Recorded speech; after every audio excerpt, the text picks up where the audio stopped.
അർജുൻ ശരി ഓക്കെ എന്ന് പറഞ്ഞു. അർജുൻ ഒരു പ്ലാൻ ഇട്ടു. അങ്ങനെ പീറ്റേഴ്സ് മുമ്പ് ആ ഇപ്പം എന്താ ചെയ്യുക, ഒന്ന് അർജുൻ ഇന്ത്യയൊക്കെ വന്നിരുന്നു. അവർ വേണ്ടി ഇന്ത്യയൊക്കെ വന്നിരുന്നു. അതെ പീറ്റേഴ്സ് ഇന്ത്യയൊക്കെ വന്നിരുന്നു. അവർക്കൊട്ടൊക്കെ അയ്യോ വീണ്ടും കിഡ്നാപ്പ് അതൊന്നും ഉണ്ടാവൂടാ, അതൊന്നും ഉണ്ടാവില്ല. അവർ എന്തോരം പ്ലാനിക്കാണ് ഇന്ത്യയൊക്കെ വന്നത്. അത് ഇന്ത്യക്ക് അവർ വന്നായിരുന്നു. അങ്ങനെ ഇന്ത്യക്ക് വരുമ്പോൾ അതെ വേറെ പ്ലേസിലേക്കാണ് അവർ വന്നത്. അവർക്ക് നല്ല തമിഴ്നാട്ടിലേക്കാണ് അവർ പോയത്. തമിഴ്നാട്ടിലേക്ക് പോകാൻ കൊണ്ട് തമിഴ്നാട്ടിലേക്ക് പോയായിരുന്നു. ഫസ്റ്റ് കേരളത്തിലായിരുന്നു ഹീറോയിൻ. തമിഴ്നാട്ടിൽ ഹീറോയിൻ പോയായിരുന്നു. അതെ അവിടെ വെച്ച് കിഡ്നാപ്പ് ചെയ്തിരുന്നു. അങ്ങനെ പിറ്റേ ദിവസം നോക്കിയായിരുന്നു. നോക്കുമ്പോൾ ആ ഗേൾ ഇറങ്ങി വന്നു. അങ്ങനെ ആ ഗേൾ വന്ന് പറയാൻ തുടങ്ങി, പ്ലാൻ വരായിരുന്നു, നിങ്ങൾ 7 പേരെ എന്നെ മാരേജ് കഴിക്കണം, ഇല്ല നിങ്ങളെ കൊല്ലുമെന്ന് അവൾ മിരട്ടായിരുന്നു. അതോടെ പീറ്റേഴ്സ് ഷോക്കായിരുന്നു. ഇവള് ഞാൻ കണ്ട മാതിരിയാവുന്ന അവർ ഓർക്കായിരുന്നു. അങ്ങനെയായിട്ട് അവൾ പറയാൻ തുടങ്ങി, നിങ്ങൾ എൻ്റെ മാരേജ് കഴിക്കണം, ഇല്ല നിങ്ങളെ കൊന്നും കളയും എന്ന് പറഞ്ഞു. മാം ഞാനത് പറഞ്ഞായിരുന്നു. ഞാൻ ആരം എങ്ങനെ മലയാളം നന്നായിട്ട് പഠിച്ചു, നിങ്ങൾ എന്നെ മാരേജ് കഴിക്കണം. പിന്നെ അവർ പറയാം, അതിലൊരു ആൾ പറയും, മാം ഞങ്ങൾ ഫസ്റ്റ് മുമ്പ് ഇത്ര വർഷം മുമ്പ് ഞങ്ങൾ പ്ലാൻ ഇത് ലവ് ചെയ്തു മാഡം, അത് മുമ്പ് ആ പ്ലാൻ സക്സസ് അല്ല, നമ്മൾ ഇതാക്കണം അവരുടെ ബിസിനസ് അങ്ങനെ ഇങ്ങനെ അവർ സംസാരിക്കുന്നു. മുമ്പ് കിഡ്നാപ്പ് ചെയ്ത് നോക്കുമ്പോൾ അവൾ രക്ഷിച്ചു. ആരോ വന്ന് നിങ്ങൾ രക്ഷിച്ചു, എനിക്കിപ്പോൾ നിങ്ങൾ കിഡ്നാപ്പ് അത് ആറമ്മക്ക് മനസ്സിലായി. അപ്പം നീ അവളാണോ എന്ന് പറഞ്ഞായിരുന്നു. ആറമ്മക്ക് മനസ്സിലായി. ആറമ്മ അവർക്ക് അവരുടെ കാതിൽ പോയി എല്ലാവരോടും ഇത്ര കൊറിയനായിട്ട് പറയുന്നത്. അവൾക്ക് കൊറിയൻ അത്ര അറിയില്ല.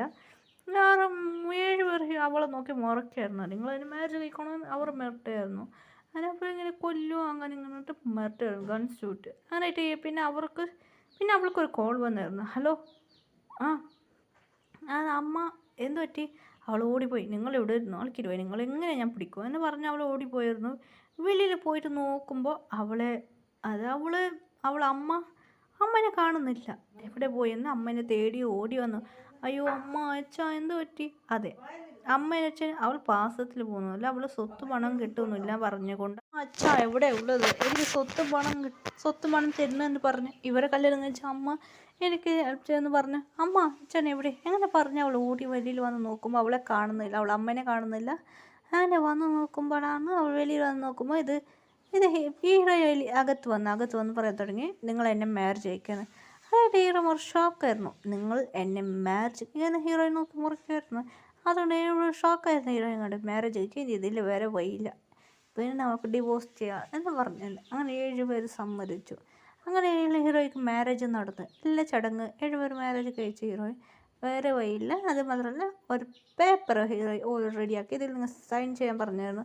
അതുകൊണ്ട് ഹീറോയിൻ പേപ്പറിൽ സൈൻ ചെയ്തു. ഇത് കോൺട്രാക്ട് മാരേജാണ് അങ്ങനെ പറഞ്ഞ് ഹീറോയിൻ പറഞ്ഞ് മാരേജ് സൈൻ ചെയ്യിപ്പിച്ചു. അത് മാത്രമല്ല ആ വില്ലി വന്ന് നോക്കുമ്പോൾ വില്ലി വീട്ടിൽ വന്ന് നോക്കുമ്പോൾ ഇത് ഫേക്ക്. അത് അമ്മ പറയാൻ തുടങ്ങി, എന്താടി നീ മാരേജ് കഴിച്ചിട്ട് വരും പറഞ്ഞ നീ ഇല്ല അമ്മ നിങ്ങൾക്ക് എത്ര കോൾ ചെയ്തു? ഇല്ലമ്മ ഞാൻ ഉറക്കമായിരുന്നു, ബിസിയായിരുന്നു മോളെ, ഫോൺ എടുക്കാൻ മറന്നുപോയി. അയ്യോ എന്നെ ചീറ്റ് ചെയ്തായിരുന്നു എന്ന് ചോദിച്ചായിരുന്നു. അങ്ങനെ വന്ന് നോക്കുമ്പോൾ ഇവിടെ നോക്കുമ്പോൾ ഇല്ലായിരുന്നു.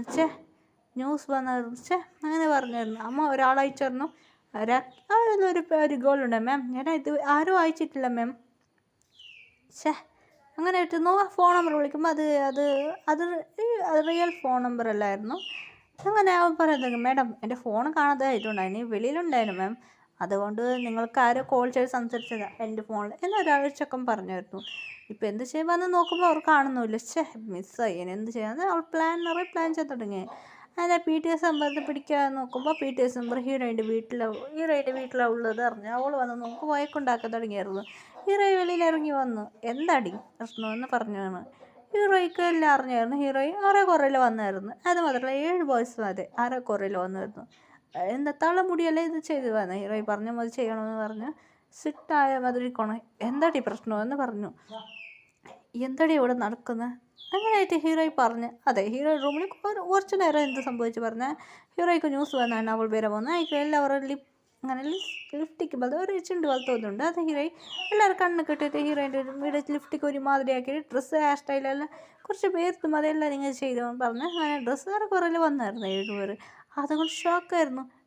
എന്താ ഇവിടെ നടന്നത്, എന്താ പ്രശ്നം, ഞങ്ങൾ ഹസ്ബൻഡ് വൈഫ് എന്താ മാരേജ് ആയോ?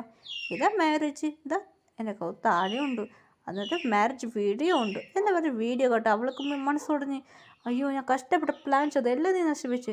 ഇല്ല എന്നെ പറഞ്ഞാൽ എനിക്ക് ഇവരെ കണ്ട ഇഷ്ടപ്പെട്ടു. ഞാനും മാരേജ് കഴിക്കാൻ നിരച്ചു പോയിരുന്നു. അപ്പോഴാണ് ഇവരെ കണ്ടത്. ശരിക്കും എന്നെ മാരേജ് കഴിക്കാമെന്ന് പറഞ്ഞു. എനിക്ക് അപ്പോഴൊന്നും അറിയില്ല. അങ്ങനെ അവൾ ഹീറോയെ അവിടെ നിന്ന് പോയായിരുന്നു.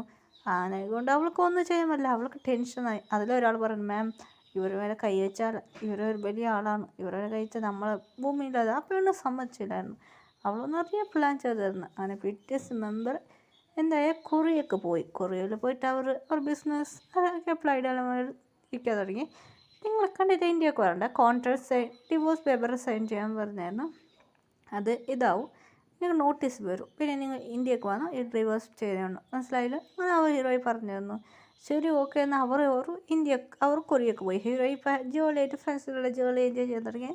എന്നെ വിളി ശ്രദ്ധിക്കുമായിരുന്നു ഹീറോയിൻ. ജോലിയായിട്ട് അവർ ഫോണിൽ വിളി ചോദിച്ചായിരുന്നു. എൻ്റെ ഹസ്ബൻഡ് ഷൂട്ടിങ് ബിസിയാണ്, ഞാനിവിടെ ഇരിക്കാം, എനിക്ക് വേണേൽ പോകാൻ ബിസിനസ് നോക്കാമായിരുന്നു എന്ന് പറഞ്ഞായിരുന്നു. അങ്ങനെയായിട്ട് പിറ്റേഴ്സ് മുമ്പർക്കും കുറേ ഡേയ്സ് പോയായിരുന്നു. ഹീറോയിനെ അവർക്ക് ഒരുപാട് മിസ്സാണ്. ഹീറോയിൻ കുറിച്ച് ഫുൾ ഡീറ്റെയിൽസ് അറിഞ്ഞായിരുന്നു. അതുകൊണ്ട് അവർക്ക് ഹീറോയിനെ കാണാൻ ഭയങ്കര ആഗ്രഹം ഉണ്ടായിരുന്നു. കുറേയൊക്കെ ഹീറോയിൻ്റെ ഫ്രണ്ട് പറയുന്നത്, മച്ചേ നമുക്ക് കുറേ ട്രിപ്പ് പോവാം. അതൊക്കെ ഇപ്പോൾ എന്താ ചെയ്യുക. അതിന് ഹീറോയിൻ ഗേൾസും ബോയ്സും 4 പേര് ഹീറോയിൻ ട്രിപ്പ് പോയായിരുന്നു. ട്രിപ്പ് പോയി എൻജോയ് ചെയ്തായിരുന്നു. ഹീറോയിനെല്ലാം ഇങ്ങനെ ഡാൻസ് കളിച്ച് എൻജോയ് ചെയ്തായിരുന്നു. അതുകൊണ്ട് അതെ നല്ല ക്ലബ് ഡ്രസ്സ് ഡാൻസ് കളിച്ച് ഡ്രിങ്ക്സ് കുടിക്കായിരുന്നു. ഹീറോയിൻ ബോധമൊന്നുമില്ല, ജ്യൂസ് കുടിക്കായിരുന്നു. ഒരു പാർട്ടിയായിരുന്നു, ക്ലബ്ബല്ല, ഒരു ഹോട്ടലാണ്, ഡ്രിങ്ക് കുടിക്കായിരുന്നു. അതിലൊരു ബോയ്സ് ഇങ്ങനെ ആയിട്ട് പറയുന്നു, ഭയങ്കര ബ്യൂട്ടിഫുൾ ആയിട്ടുണ്ട്, ഈ ഗേൾ എനിക്ക് വേണം എന്ന് എനിക്കായിരുന്നു. പറയുന്നത്. ഇത് കേട്ടാൽ ഷുഗ തിരിഞ്ഞ് നോക്കുമ്പോൾ ഹീറോയാണ്. ഇവരാരാ പറയുന്നത് കേൾക്കുമ്പോൾ ഹീറോയിൻ നോക്കുമ്പോൾ അതെ ഹീറോയിൻ മാത്രം ആ ടേബിൾ നമ്പർ പറഞ്ഞിട്ട് ഷുഗക്ക് ടെൻഷനായി. ഷുഗ പറഞ്ഞു ഫോണാക്കി ബാക്കി കോൾ ചെയ്ത് ബർപ്പിച്ച്. ഷുഗ മാത്രം വി ബാത്റൂം പോയാണ്. വി വെളിയിൽ വന്നു. എന്തോടാ പറഞ്ഞാടുന്ന കാര്യം പറഞ്ഞു ഷുഗ. പിന്നെ ഹീറോയിനെ നോക്കുമായിരുന്നു. ജയഹൂപ്പ് പറഞ്ഞു ബോഡി ഗാർഡിന് അവനെ പിടിച്ച് തല്ലുകയെന്ന്. ജയഹൂപ്പ് അവനെ പിടിച്ച് ആൾക്കാർ വെച്ച് അവനെ ശരിക്കും തല്ലിയ മാസ്ക് ഇട്ടിട്ട് നിങ്ങൾ മാമിനെ നോക്കുമോ നീ അവനൊക്കെ കൺഫ്യൂസ്. ശരി ഓക്കെ എന്ന് പറഞ്ഞു. ഹീറോയിനും നിറയെ ബോയ്സ് ഹീറോയിൻ സൈറ്റ് എടുക്കുക. ഇത് പിറ്റേ ദിവസം അവർക്ക് ടെൻഷനായി. അവർ പ്ലാൻ ചെയ്തു. ഒരു ഹീറോയിൻ നടന്നുകൊണ്ട് പോകും. ഒരു ഹാർട്ടിലാണ് ഹീറോയിൻ നടന്നുകൊണ്ട് പോയായിരുന്നു. ഹീറോയിനെ കൈ